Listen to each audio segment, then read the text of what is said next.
For a general sector overview, food culture is a cornerstone of Thailand identity, and the foods and beverage sector is more mature compared to other. The sector is always sensitive to foreign trends and change to consumer preference, but COVID-19 has only had a temporary impact on the sector growth. First one is about tariff. Thailand uses the nomenclatures of harmonized system for the designations and codification of goods. Most of the duties are at variance and are calculated on the CIF value at the custom office, or they are specific calculated per unit, per volumes, or per weight. Thailand average apply most favored nations or MFN tariff rate was 12.5% at variance in 2017. Approximately one-third of Thailand MFN tariff schedule involve duty of less than 5% and 30% of tariff line are MFN duty-free.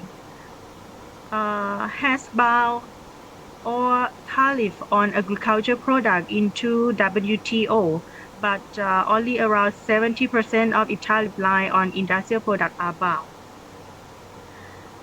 The next part is about license and legislations. A general custom clearance procedure for both import and export in Thailand require to submission of a customs export entry form or import entry form.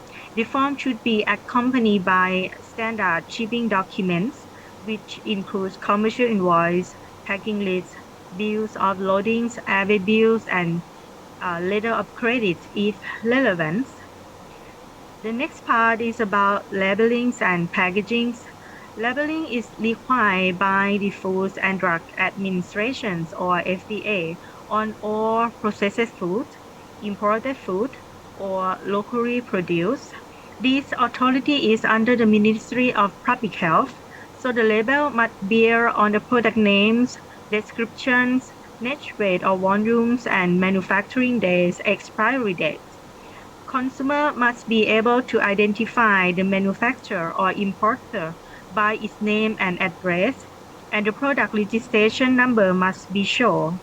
Thai business culture has some of the characteristics of other Asian countries. However, as Thailand was never colonized, so everyday business customs are less influenced by a Western standard. Usually related to three main departments: Thai Chamber of Commerce, Joint Foreign Chamber of Commerce in Thailand, and Thai Agro Business Associations or TABA. Promotional activity includes participations at the trade fair and product show, as well as showcase product on promotional occasions like gourmet weeks or restaurants thematic weeks, for example. For the sales channels, which is very important. Sales channels, there are two main channels for exporting food ingredients to Thailand. The first and the most common way is through importers that have their own distribution network and distribute direct to either manufacturer or the food service industry. The other channel is to export directly through larger food processors that import directly to avoid having to maintain a large stock.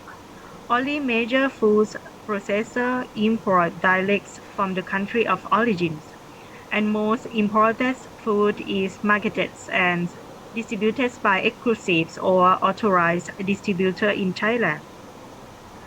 The last part is about e-commerce sales. Despite high levels of internet use, online spending remain relatively low in Thailand, but in 2019, the average shopper in the country spent over hundreds on online consumer goods.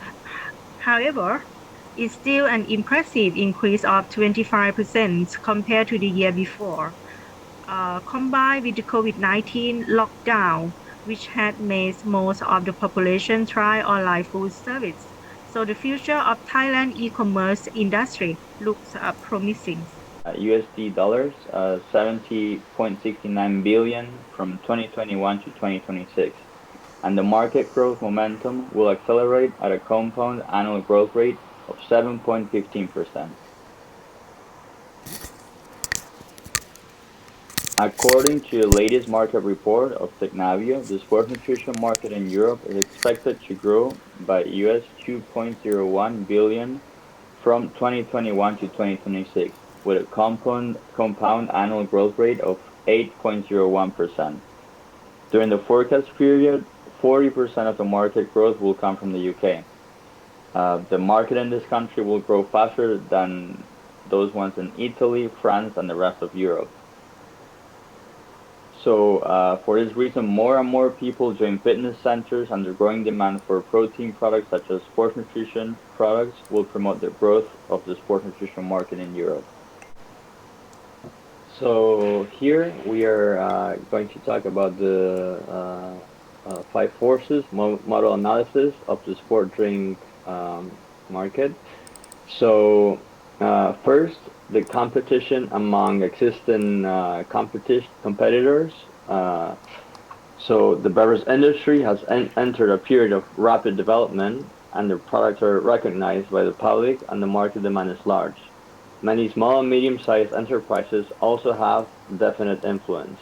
Large enterprises are facing the dilemma of declining profits, and it can be predicted that the competition among existing competitors will continue to intensify for a long time in the future. The second point is threats for new entrants. There is powerful alliances, and large enterprises continuously merge and do acquisitions. This makes it very difficult for new entrants to compete in capital. With economies of scale and brand benefits, large enterprises have lower costs and higher popularity, which is difficult for new entrants to fight. The third point is the threat of alternative products. The price of other types of beverages will affect the demand for sport drinks. Enterprises need to pay attention to product innovation to avoid being replaced by new products. Um, the fourth point is the bargaining power of the buyer. Generally speaking, the buyer has strong bargaining power. This has a lot of market information and little differentiation. Terminal factories need distributors to distribute products, and in addition, they are threatened by substitutes and have strong bargaining power. The fifth and last point is the bargaining power of the supplier. This is generally weak. The prices of raw materials are gradually transparent, and with the expansion of production capacity, profits are compressed and vulnerable to fluctuations in upstream raw material prices. So the summary here is that the British sport drinks have entered the rapid development with numerous market demands and fierce competition. At the same time, the terminal is under great pressure from upstream raw materials, peer competition, and downstream distributors. It is necessary to constantly develop and create new products or lead new market demands according to changes of consumer awareness, so as to expand their own advantages and improve their market position. Next slide. We are talking about some sport foods trends. For example, half the UK population is predicted to be vegetarian or vegan by 2040. A big company, Tate& Lyle, buys plant-based ingredients company, and Veganuary 2022 new product launches. So on January, it's kind of like a vegan month. Some of the sport food trends are vegan and sugar reduction, natural products, proteins, sweeteners, vitamins, emulsifiers, thickeners, prebiotics, and other products. We are moving to the fourth and the last part of the presentation. Here we will do a SWOT analysis, explaining the strengths, the weaknesses, opportunities, and threats to Chinese suppliers entering the UK market.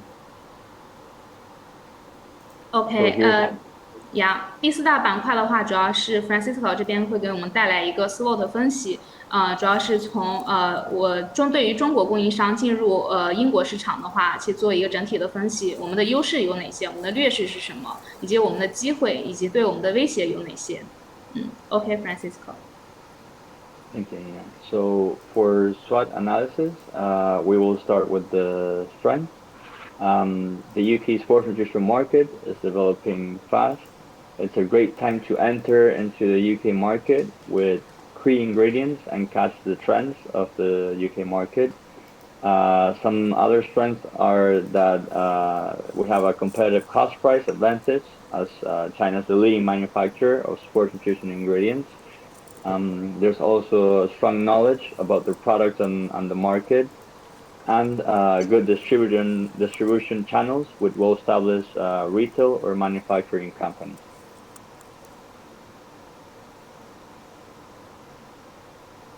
For the second part, will be the weaknesses. The Brexit complicates the process for import with additional documentation and tariffs in place. It is also a highly competitive market with multiple regional and international players, and the high cost of EHCs, which are export health certificates. For a single one, this can range from £90, which would be 122 US dollars, to £100, which is 136 US dollars.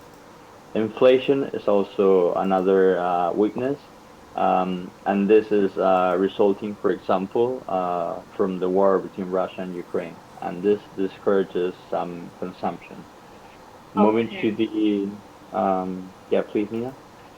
呀，所以的话就是关于对于英国市场的一个SWOT 分析。首先，我们从对于中国供应商来说，我们的优势是哪些呢？首先的话，对于英国市场，它目前是一个它的整体的营养产品的市场发展是非常迅速的。如果我们能够紧跟然后英国市场的一个趋势，并且掌握它的关键的食品原料，那么我们现在就是一个进入英国市场的一个非常好的时机。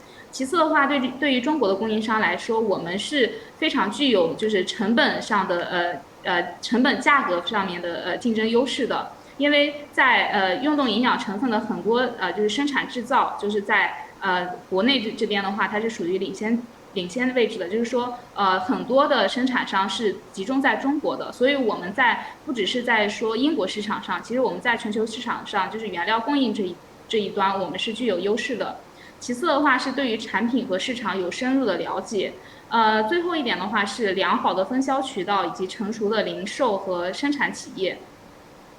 关于一些可能弱势的一些点呢，就是首先可能就是第一是英国自从脱欧之后，它的进口的流程会跟原先有一些变化，这个的话可能需要我们这边的供应商去进行再次深入的了解，因为不同的产品的话，它可能不同的政策也不是一样，需要的文件也不一样，关税的话也有变化。其次的话，英国市场它其实是有会有很多的其他市场的供应商，然后来参与竞争的，它的竞争是比较激烈的。其次的话就是健康证，就是有很多产品的话，它是从国内这边然后出口到英国，它是需要健康证的。这个健康证的成本的话，也是现在是从原先的大概是122美金，然后增长到现在136美金。最后一点的话，就是现在俄乌局势，然后它也导致了整个欧洲市场它的通货膨胀是非常严重的。那通货膨胀高了之后，它也是抑制了整个居民的消费水平。OK，Francisco。So now for the second part, we will talk about opportunities and threats, identifying core customers and what they want. Since the UK is one of the top five sports nutrition manufacturers in the world and accounts for a 40% growth in the European sports nutrition market, this is the first point. The second point is the UK market size. It is £1 billion, and almost 3 in 10 Brits, which is 27%, use sports nutrition products. The United Kingdom is the largest market for plant-based food in Europe as well. Another point is the high consumer health awareness after COVID-19. This created a growing demand due to health awareness, and sport, and taking care of your health became more mainstream, and this promoted more use of sport nutrition products. The competition is also having trouble with the supply chain issues, and therefore customers look for alternative sources. Moving to threats, as the sports industry nutrition grows, it faces fierce competition from mainstream food companies that have also embraced the high protein trend, and these companies are offering products with more competitive prices and using more beneficial ingredients given their expertise. Britain's economy also has contracted by 7.2%, and this is the worst since the Great Depression of the 1930s, as its financial sector was hit hard by the global financial crisis. The third point is the strict regulation of animal-derived products like dairy regarding EHCs, export health certificates, and the European high-quality requirements. Last would be the quality regulation changes and possible non-conformities.